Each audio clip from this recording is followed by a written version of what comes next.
బిర్యానీ చేసుకుంటున్నాం. దానికి కావాల్సిన పదార్థాలు ఎగ్స్ని ఉడకబెట్టి వాటిని ఘాట్లు పెట్టుకొని ఆయిల్లో ఫ్రై చేసుకోవాలి. ఆయిల్లోకి ఉప్పు పసుపు వేసి ఫ్రై చేయాలి.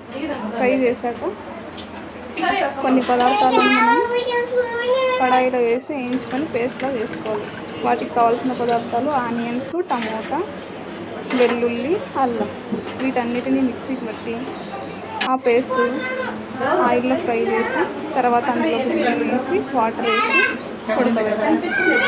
ఇలా 70% ఉడికినాక ఎగ్స్ పెట్టి అందులో దానిపైన కొత్తిమీర, పుదీనా ఇవన్నీ వేసి ఒక 15 minutes మీడియం ఫ్లేమ్లో పెట్టి ఉడికించుకోవాలి. అంతే,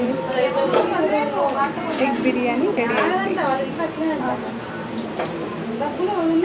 tasty tasty egg biryani ready అయిపోయింది. పైన కొంచెం నెయ్యితో డెకరేట్ చేసుకుంటే ఇంకా టేస్ట్.